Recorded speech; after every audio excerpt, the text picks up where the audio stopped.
Prazer,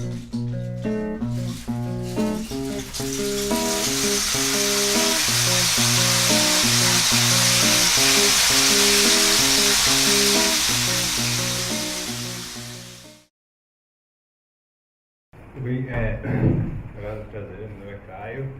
Eu vou passar primeiro o vídeo que eu fiz. Eu estou fazendo uma série, uma websérie sobre a crise da água em São Paulo, chamada Volume Vivo.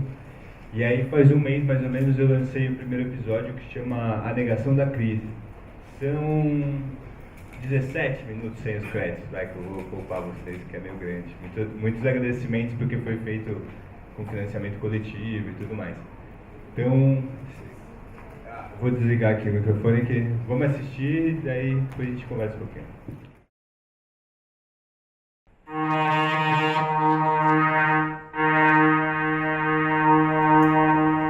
A situação é crítica no sistema Cantareira. Este é o terceiro verão seguido com chuvas menores do que o esperado. A Sabesp culpa a falta de chuva pela crise no abastecimento e pede aos usuários que economizem água. Só que na Grande São Paulo, muita gente já reclama da falta d'água e do aumento das tarifas. De acordo com o governo do estado, o uso do chamado volume morto deverá evitar o racionamento. Se houver alguma crise maior, nós vamos distribuir água com canequinha.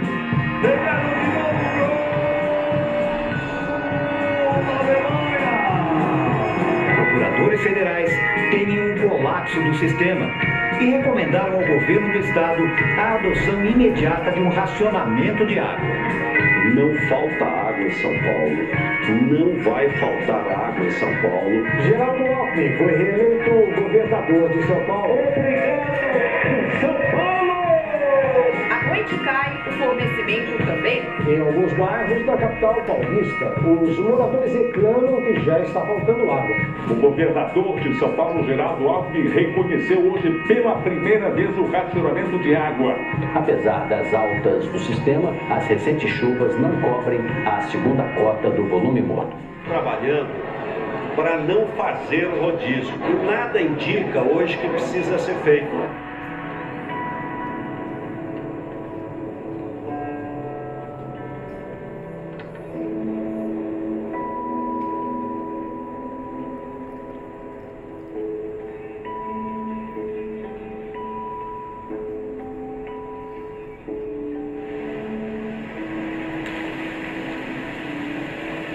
O risco de um colapso no abastecimento de água da Grande São Paulo já estava previsto há mais de 10 anos. Ao longo de 2014, com a crise já instaurada, outros assuntos tomaram mais atenção e o problema foi negligenciado. Muito se rezou a São Pedro e pouco se discutiu sobre responsabilidades e soluções aqui, na terra. Numa gestão centralizadora e sem transparência, o governo do estado de São Paulo, evitando transtornos políticos, se negou a assumir a gravidade do problema, ignorando a dimensão daquilo que se iniciava. A maior cidade do Brasil estava ficando sem água. Não existe uma vontade de comunicar à população da real situação da crise que nós passamos. Então é um setor muito sensível para ser utilizado, as decisões serem políticas. Ela tem que estar embasada tecnicamente para reduzir esse problema de crise. Nós sabemos que enchentes e secas sempre ocorreram na história e sempre ocorrerão. Então nós temos que estar preparados para os dois extremos. Nós não podemos tomar decisões em situações de normalidade. Que o político, o economista, vai trabalhar com recursos hídricos e vai trabalhar com o esforço econômico, né? Vai trabalhar com o mercado econômico, que não é. Você trabalha com um elemento que é essencial à vida. E por isso ele deve ser respeitado como tal. O sistema Cantareira começou 2014 com 27% de sua capacidade. Em maio, entrou no volume morto, ou seja, o saldo já havia zerado e passou a usar o cartão de crédito. Em novembro, deu o limite do cartão de crédito, recorreu ao cheque especial. É provável que até outubro de 2015, esta fonte também deva secar. Aí vai ter que apelar para o último recurso, terceiro volume morto, a raspa do tacho. A Sabesp divulga que a água adicionada por bombeamento é um acréscimo positivo ao sistema. Mas, na verdade, ele está no negativo.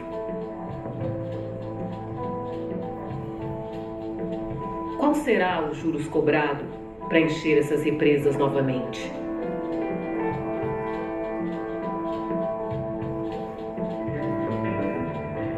Nós já percebemos que entramos em 2013 com os reservatórios abaixo do desejável. E as chuvas que ocorreram ao longo de 2013, inteirinho, foram sempre na ordem de 30% da média histórica. Então nós, em dezembro, fizemos um documento que encaminhamos para a ANA, para o DEE, para o Comitê de Bacias, comunicando que a partir de dezembro de 2013 fosse reduzido o consumo em até 50%. Apesar disso, continuou-se a caminhar. E mesmo quando nós avisamos que tinha que se reduzir as razões, acreditaram que ia chover. Não faltou planejamento, não faltou orientação técnica. O que faltou foi execução dessas ações. Desde maio de 2013, se retirou mais água do que entrou no sistema Cantareira. Porém, somente a partir de fevereiro de 2014, a Sabesp começou a implementar medidas para reduzir o consumo de água na Grande São Paulo. De fevereiro a março, se nota uma queda expressiva na retirada de água. De março até outubro, uma queda gradual. E depois das eleições, o volume retirado volta a cair de maneira significativa. Até 2013, a Grande São Paulo consumia em média 69 mil litros de água por segundo. 49% desta água vinha do sistema Cantareira. Em janeiro de 2015, a média de consumo foi de 54 mil litros por segundo. Segundo a Sabesp, desta redução do sistema Cantareira, 23% foi resultado do desconto por economia de água, 4% por corte de fornecimento a municípios não operados pela Sabesp, 21% pelo uso dos sistemas Guarapiranga e Alto Tietê para abastecer bairros antes abastecidos pelo Cantareira, e 52% através de redução de pressão dos canos para conter perdas por vazamentos. As autoridades não confirmam, mas moradores de São Paulo já estão enfrentando cortes de água diários. O reservatório do Alto Tietê tem seguido os mesmos passos do sistema Cantareira. A Sabesp reconhece que tem economizado água, diminuindo a pressão na rede em horários de menor consumo. O que é racionamento? É você fechar o registro. Nós tem água mesmo um dia sim e 2 não. Aliás, estão sendo 4 horas de água. Se vier essa situação que estão falando aí de 5 por 2, vamos ficar aqui sem água dia nenhum.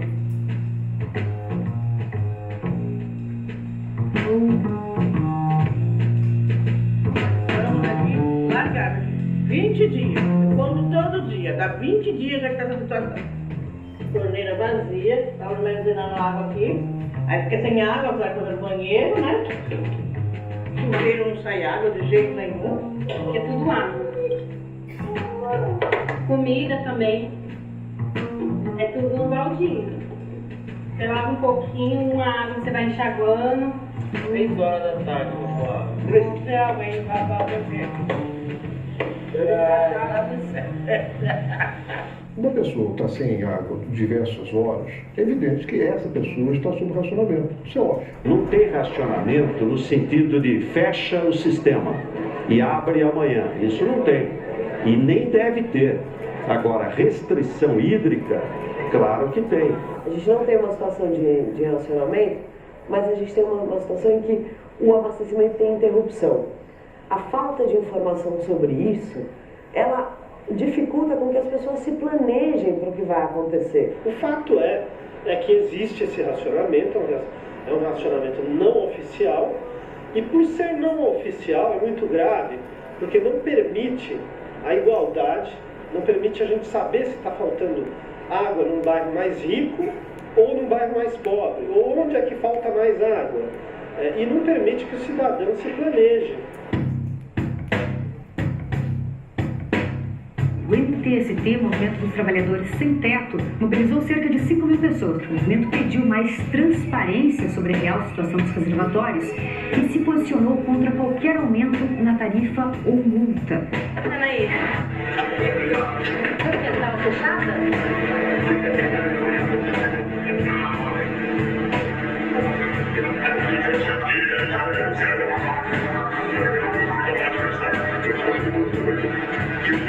Thank you.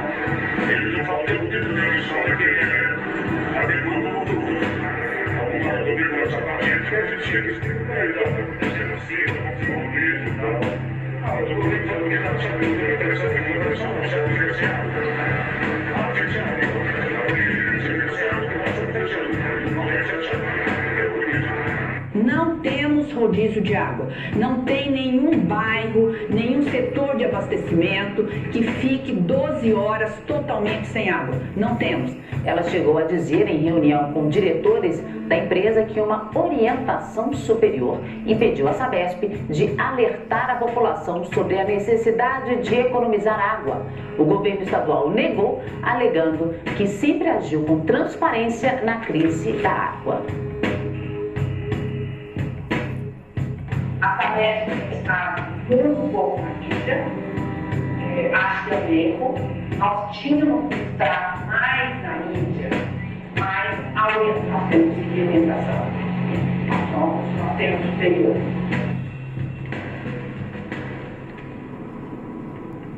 A crise que se instalou mostrou uma face totalmente imperial, vamos dizer assim, do governo do estado de São Paulo e da sua empresa operadora, que é a Sabesp. Todo momento que o IDEC e outras entidades fazem uma solicitação, eles negam essa informação e simplesmente não se abrem para ouvir as propostas da sociedade.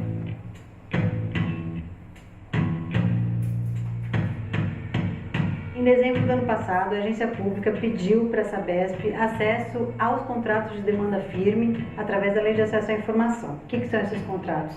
São os contratos assinados com os maiores consumidores de água no comércio e na indústria. Quanto mais o contratante consome, menos ele paga. Em todo mês, a empresa tem que consumir aquela quantidade. Se não consumir, ela paga de qualquer jeito, ou seja, é um contrato que estimula o uso de água. Além disso, esses contratos estabelecem que o comércio e a indústria só podem pegar água da Sabesp. O nosso primeiro pedido foi negado. A Sabesp alegou que publicar esses dados geraria um problema de concorrência, ou seja, poderia afetar os negócios da própria Sabesp, como se houvesse um mercado super concorrido em relação à água. É muito importante que a gente saiba como a Sabesp está negociando a água de São Paulo.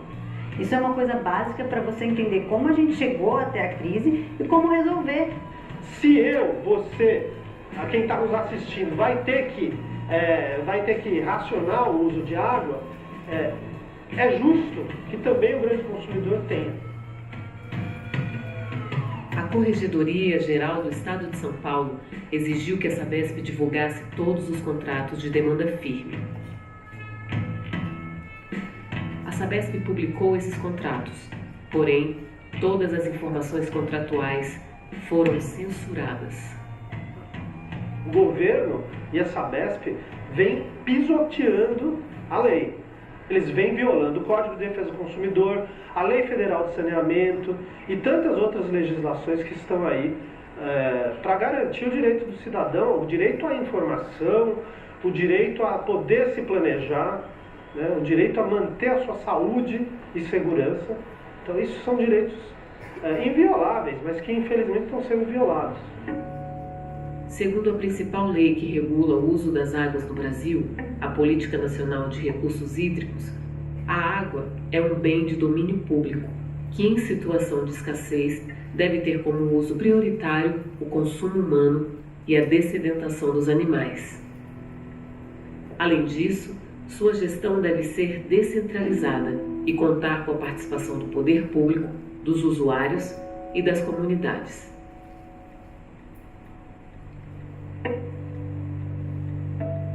O sistema Cantareira entrou no negativo em junho de 2014. Mesmo com as chuvas de fevereiro e março, dificilmente sairia do negativo.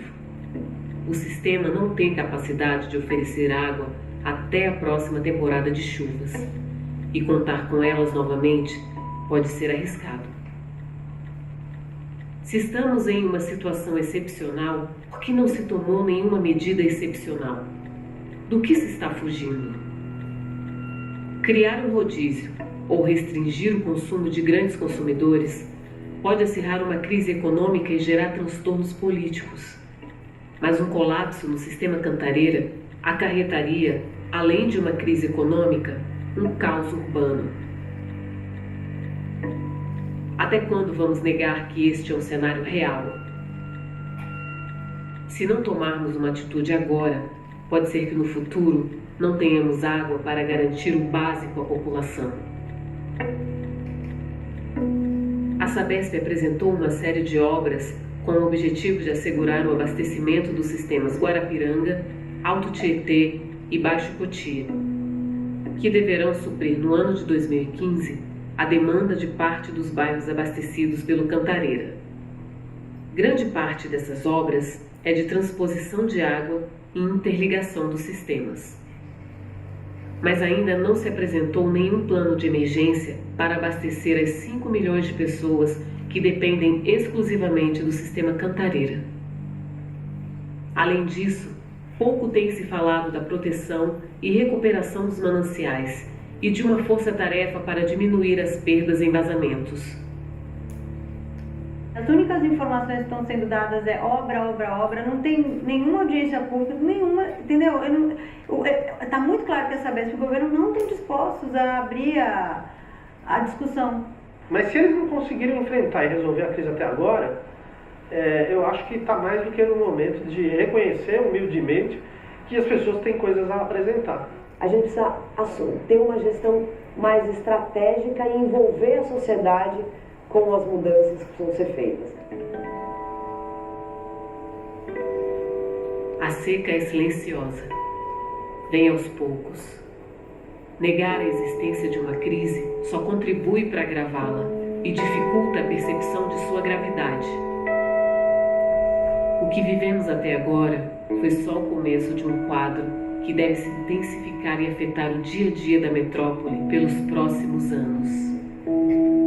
Mas a crise oferece a oportunidade de transformação. A água é um direito de todos e, por isso, sua gestão deve ser transparente.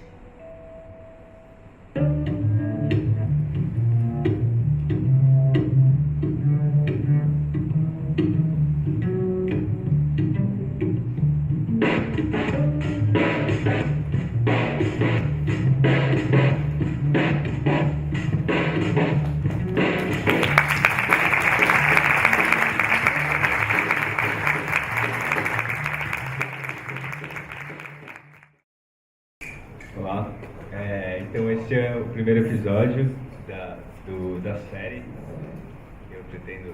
que eu estou fazendo aí, Trancos e Barrancos, o processo é bem trabalhoso fazer esse tipo de... Porque eu me proponho a fazer uma coisa mais de síntese do que uma de reportagem, assim, dá bastante trabalho, assim, então a gente gostaria de estar saindo mais rápido, assim, os filmes, mas logo mais vem outros. E aí, o próximo tema é bem o que a Vandeli estava falando. A ideia, na verdade, é fazer 4 episódios.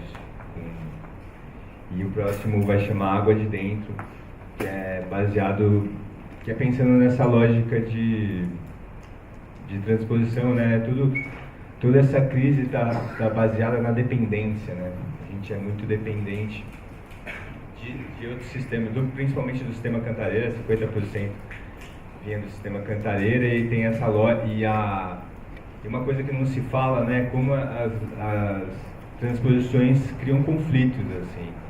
Campinas, do ano passado, os agricultores já não estavam mais podendo, tinha uma restrição na agricultura, teve reuniões da ANA falando, se o rio chegar a tal ponto, as indústrias vão parar.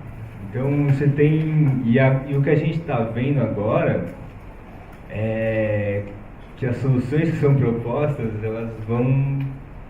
elas repercutem essa lógica, e ainda de uma maneira pior, assim, que é começando a ligar água limpa com água suja e puxando sem nenhuma transparência, sem plano, sem... Todo mundo aqui que está tentando investigar isso sente uma falta gigantesca de transparência e informação, assim. E é chocante, assim, ver que toda a sociedade civil está que é ligada a essa questão da água, está nesse movimento de tentar chegar na Sabesp, e que a gestão da água é uma monarquia. Uma monarquia que tem como princípios a engenharia e não como ferramentas a engenharia e como princípio o lucro, né? Porque no final das contas, para a Sabesp vale muito mais a pena trazer mais água de outros lugares e vender essa água do que tratar a água que está aqui dentro, entendeu? E essa é a questão, é muito melhor é muito mais fácil investir na oferta do que diminuir a demanda do consumo, tanto consumo pessoal quanto consumo industrial. E aí tem essa questão também dos grandes consumidores, que é uma política, acho que é nova, assim, é dos anos 2000, assim, mas que foi uma política de mercado para eliminar, na verdade, para fazer concorrência com caminhões-pipas e poços artesianos, entendeu? Falou, então você paga o poço, mas você tem que pagar água para a Sabesp, então, ou você tem um poço artesiano, você tem que pagar o esgoto para a Sabesp, né, necessariamente. Então eu vou te dar um desconto aqui, ó, você faz tudo comigo.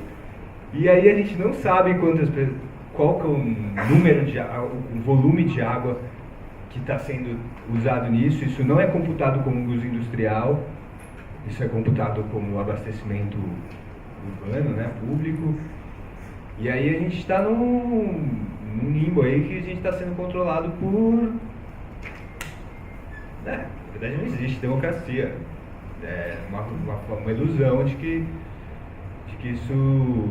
seja um sistema democrático e hoje eu fui fazer uma entrevista com o Oscar Oliveira, que veio aqui na segunda-feira, e ele falou como que a guerra da água foi um divisor de águas na política boliviana, assim, que depois disso eles tiveram diversos avanços e a sociedade entendeu o papel que ela tinha, como que ela poderia exercer poder, né? E que eu estava falando que política é quem decide, assim, mas hoje em dia quem decide é essa patota aí que faz o que bem entender, que é revoltante, não dá para tá ligado a isso e não ficar revoltado, e existe uma blindagem que é clara, que é política e econômica. Mas eu acho que um pouco do papel que eu estou tentando fazer é que, infelizmente, esses sistemas todos são muito complexos. E aí as pessoas, tanto judicialmente, né, as leis, quanto os sistemas de engenharia. Então as pessoas, de certo modo, têm que começar a entender os sistemas para saber um pouco mais do que pedir, e aí você tem uma força social, uma força social que dê embasamento, assim, que dê base para uma cobrança, para uma mudança, porque não dá, né? Se a gente vai passar sede, isso tá claro, sabe? A gente tenta fugir, até eu, muitas vezes nesse processo, eu me desesperei, assim, puta merda, cara, sabe? Ficar louco, assim, cara, vai acabar a água daqui a um ano, sabe? No ano passado todo mundo já sabia disso.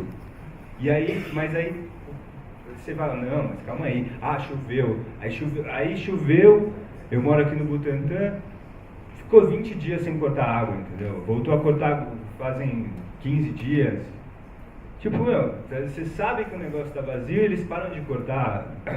Tudo bem que me afeta, mas não dá, entendeu? Você sabe que... E você vê que tem toda uma política de vedando e tentando parar, tentando esconder isso tudo. E aí eu acho que todo mundo já sabe isso, mas acho que isso é claro, assim, que a gente vai ter que ter esforços políticos e em breve começar a sair pra rua e tudo mais, porque é inevitável, porque senão vai continuar essa palhaçada que está acontecendo.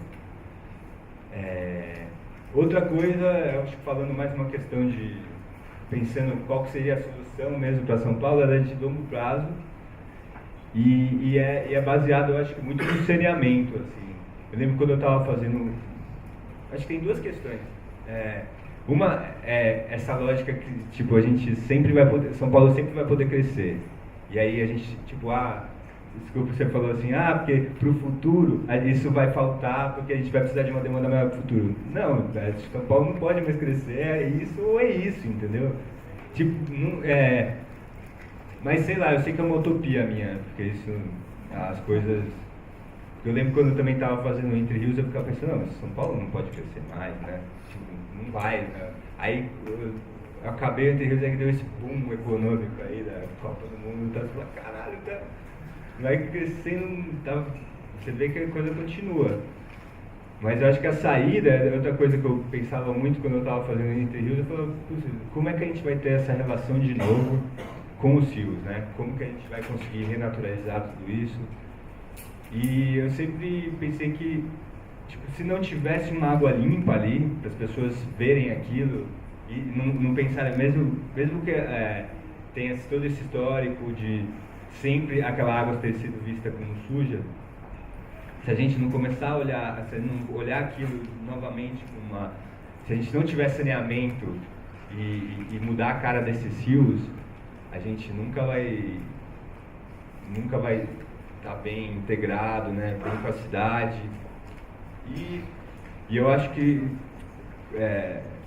resgatando essa lógica do sagrado da água, assim, se uma coisa tão sagrada tá desse jeito, entendeu? Acho que tudo se cria uma desarmonia em tudo, assim, né? Então, se a gente não... Imagina, eu acho que tem todos esses projetos que o Jacob agora vai falar, tudo isso. Isso só se torna possível a partir do momento que a gente tem água limpa para correr pela cidade, para criar espaços, para você poder, se você quiser dar espaço para esfriamento para o rio, aquilo ali tem que ter um mínimo de condição para você ter contato.